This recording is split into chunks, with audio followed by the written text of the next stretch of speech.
Hi, I'm Shelley Maurer, And I'm Cher Emmerich. Welcome to Life Lessons from Pickleball, where we engage with pickleball players from around the world about life on and off the court. Thanks for joining us. Welcome, everyone, to Life Lessons from Pickleball. Oh, it's so great to have you with us today. And we are so grateful to have with us Fran Myer. Fran, you have been a pivotal figure in the growth and development of pickleball. And in 1999, you launched Pickleball Stuff, the first online platform dedicated to the sport, providing players with access to equipment and information at a time when resources were virtually unavailable. And beyond your entrepreneurial efforts, you played a significant role in organizing major tournaments. You co-directed the inaugural USA Pickleball National Tournament in 2009 and continued in leadership roles for subsequent tournaments. You were a charter member of the USA Pickleball Association, USAPA, and you were on the board from 2005 to 2013, where you held positions including secretary, media director, and vice president. You are also a very accomplished player. You have amassed over 200 medals in various tournaments, and you were inducted into the Pickleball Hall of Fame in 2018.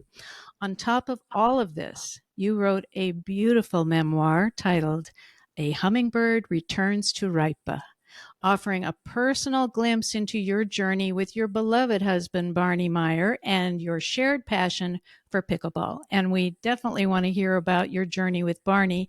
But first, how were you introduced to pickleball? And how did you create the first pickleball retail online store? Well, I was introduced to pickleball at a party, and I didn't think much of it. And several years later, I had back surgery for a herniated disc.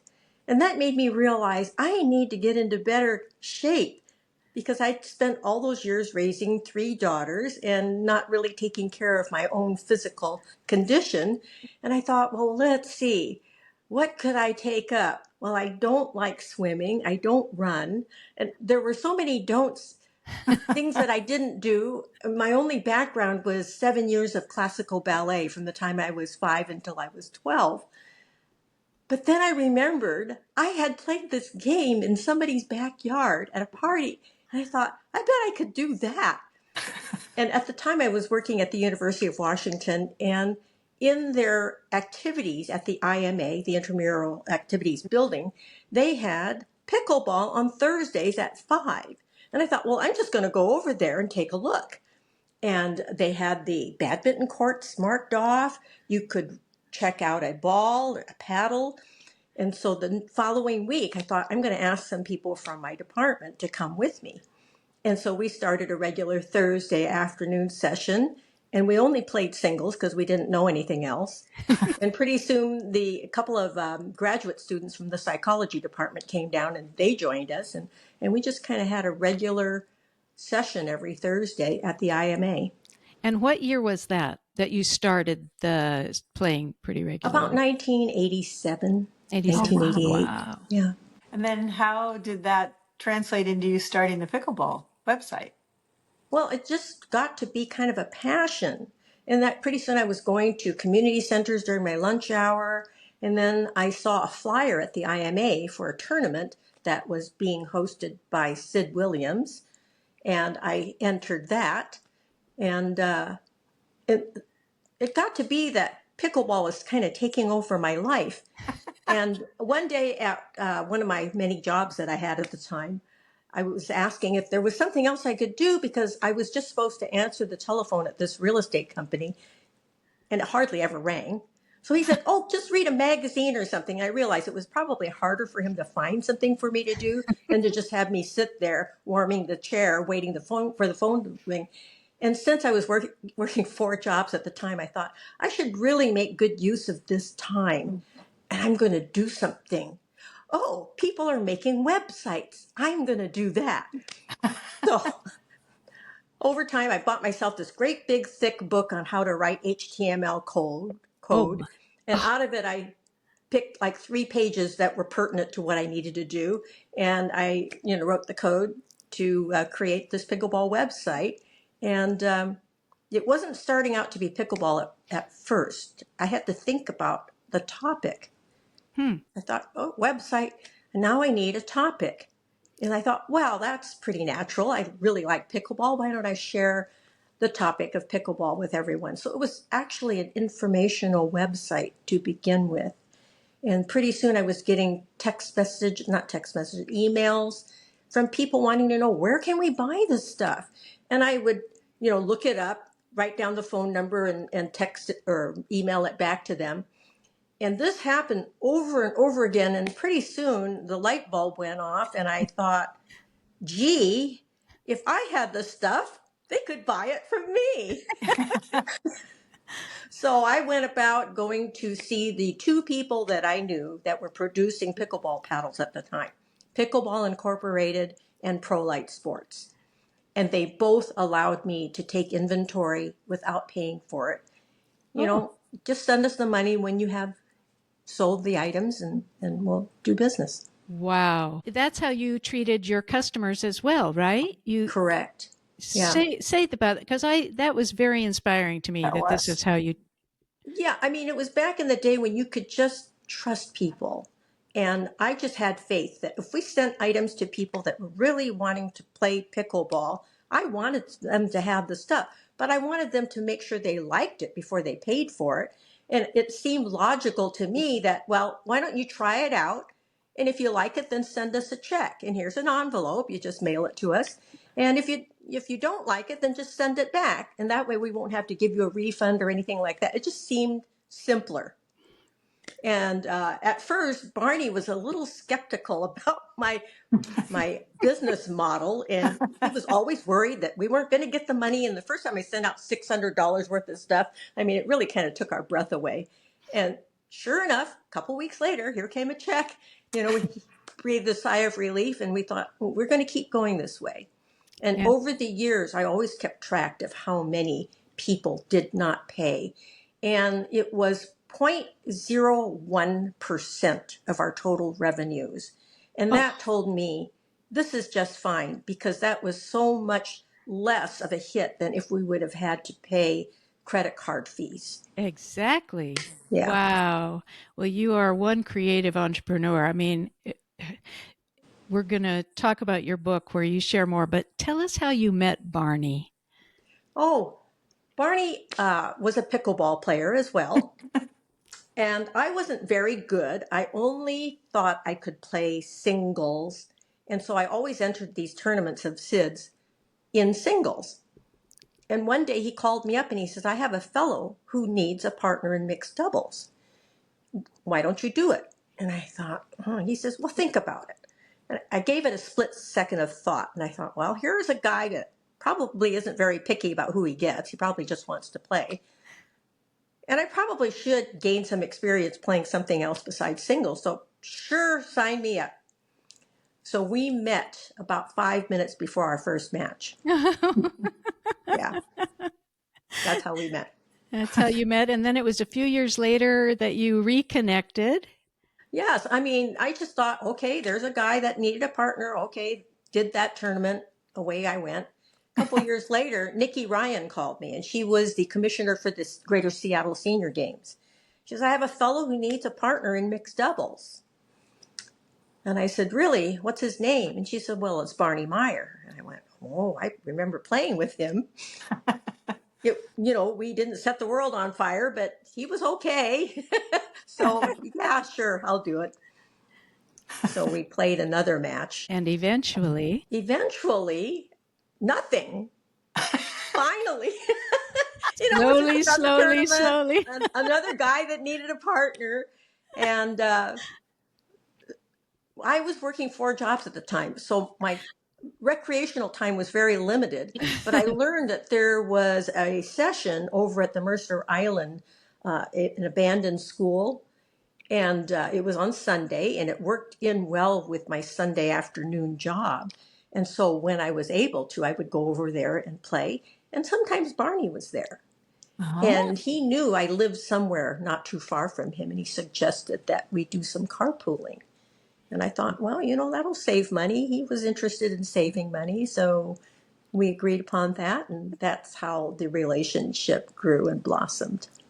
Grew and Oh, blossomed is Yeah. right. In fact, the two of you were very much in partnership throughout the development of pickleball, right? Yes. Can you talk Yes. about that? The way that you both engaged in promoting this incredible sport. Yes. It first started when Nikki Ryan wanted to give up being the commissioner for the Greater Seattle Senior Games. Oh, She had done it. She had a pencil with an eraser and a piece of paper, and this is how she did it.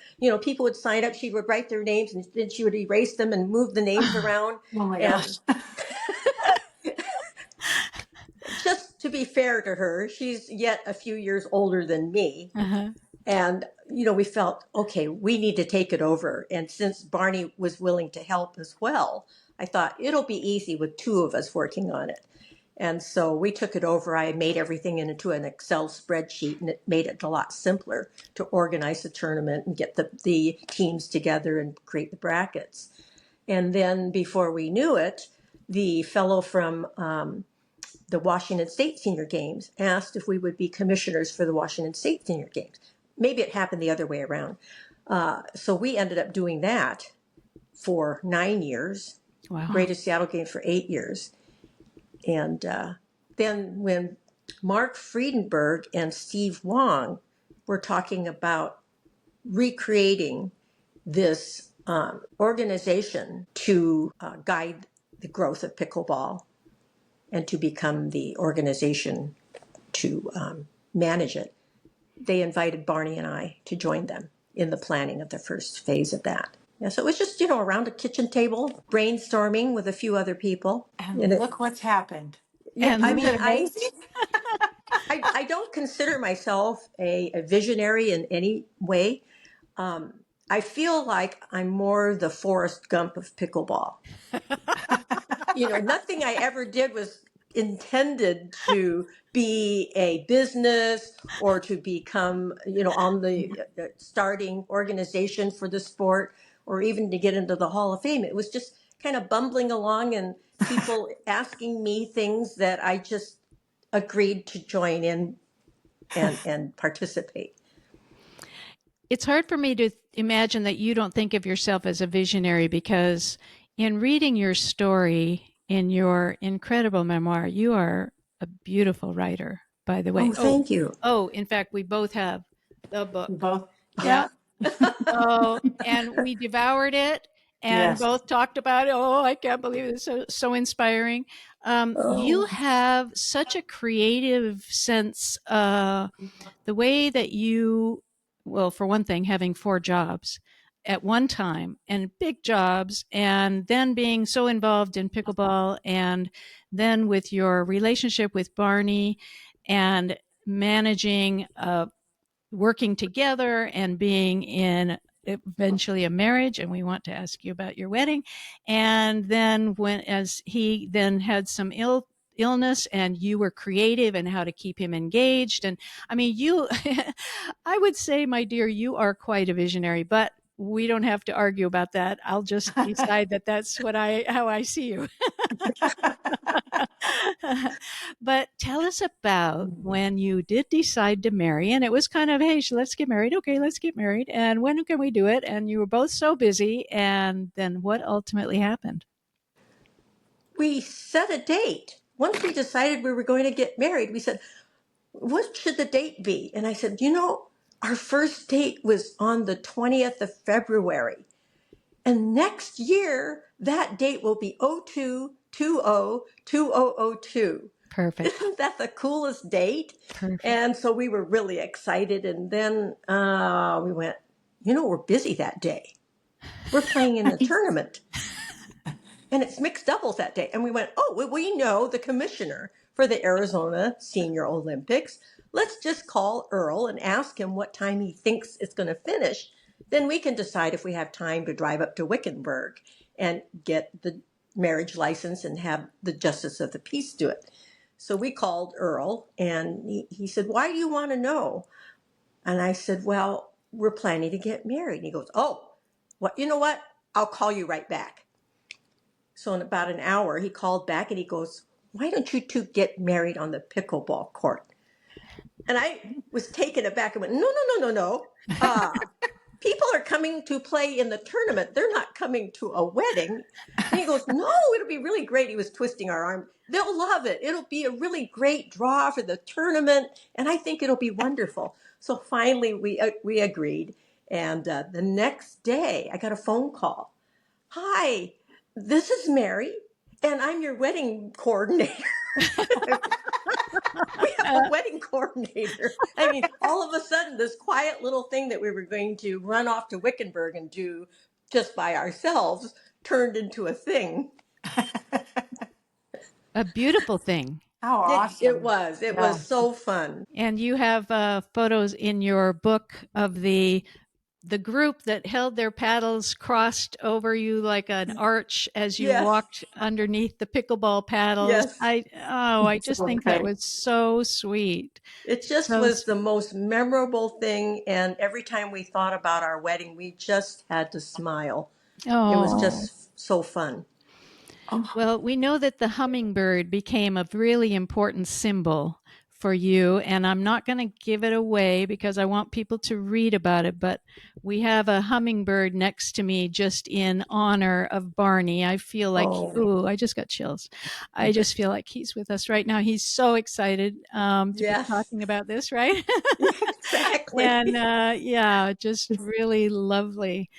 How do you feel about the changes now that are happening in pickleball?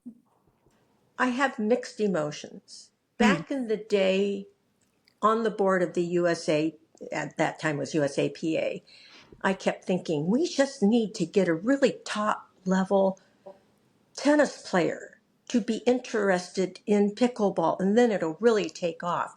And the name I had in mind was Andre Agassi. No kidding. No way. Who just played with Annalie Waters. Exactly. Oh, but my he was gosh. the guy that I had in my mind at the time. And so to see it get to that point now where we have high level and former professional tennis players joining in and really making this sport exciting and drawing viewers and players to it, it's exciting to me. On the other hand, I knew one of the inventors quite well, and that was Barney McCallum, another Barney. Another Barney. And he always took the time to explain the intent of the game, the rules, the origin of the name. And so I have it on, Barney say that the game was created to have balance between offense and defense. And that's why the rules are the way they are. There should be no advantage to being the first server. There should be no advantage to height, age, size, or any of that. It's more a game of finesse rather than power. And that was his vision of the game. And I think it has changed now and evolved to be more of a game of power rather than there is still finesse and strategy involved, but power is taking over both with the kind of ball that's being used and the type of paddles that are being developed. Yeah, I guess they're still trying to figure out how to discern what's a legal paddle and what's not illegal. It's moving so fast. Yes. And the companies that are getting involved are very skilled at creating new products, and it's moving faster than I think people can keep up to figure it out. Yeah, the original rules say that there could not be anything on the surface of the paddle that would allow that paddle to impart greater spin. Oh. And now paddle makers are touting that feature in their paddles. We've got a nice surface here that allows you to impart more spin. And also, as a member of the USAPA, we had a fellow that had some paddles manufactured in China that had a little bit of a trampoline effect, and it allowed the players that used it to really drive the ball with a lot more speed. And therefore, we had to define the rules because it didn't specifically address trampoline effect. We had to specifically define the rules so that it addressed that aspect of paddle development. So We want a solid paddle that doesn't have any springiness to it. It's got to be nice and solid and not have any compressibility beyond a certain point. And I've seen advertisements now for some brands, I won't name them, that are saying these are the greatest paddles. They have trampoline effect. You can Oh, drive the ball a lot harder and faster, and oh, it'll give you an advantage over your opponents. So, huh. Kind of need to, we're kind of the Wild West right now. yeah, Yeah. Need to rein it in. Well, Yeah, because it's it's funny. amazing. Go ahead, Oh, Shell. I was going to say it's amazing just in the 2 years that we played. I remember how it was all about in the beginning learning our dinking game, and now it's all about just trying to slow down the drives. It's really yes, changed in yes, just a short time that I've been playing. Yeah. right, Yeah. yeah. So, in all this experience you've had, I just wish we could talk more about Barney, but I also want to be sure that people read your book, A Hummingbird Returns to Raypa. It is so gorgeous. And your involvement, both of you, have made this game what it is. I mean, you if Mhm. it weren't for you and Mark and who was the Wong? Steve Wong, Steve, yeah. Honestly, we wouldn't be here. We wouldn't even be talking like we are. This is just amazing, and it is now a sport, not just a game. And I right. love that. I love that all different levels, and I love that all different ages and different physical abilities and different skill levels, all of these allow us to be on the court together. It's just beautiful. So, in your life, on and off the court, what would you say are some of the life lessons you've learned? I would say three things. One, you need to show up. Two, you Mhm. need to work hard to stay fit. I'm going to be 79 in a month.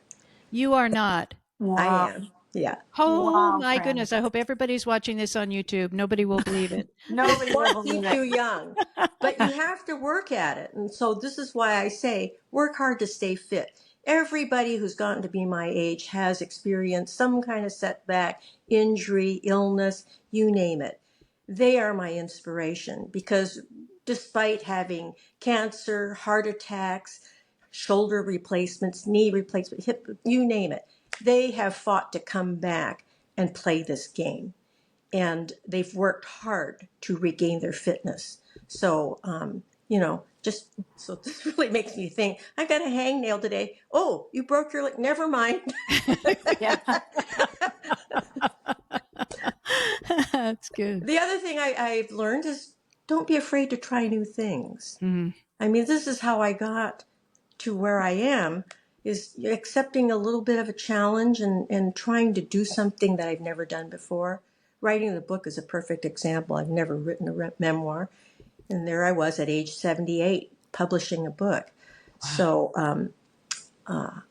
I think, just try something. I love that.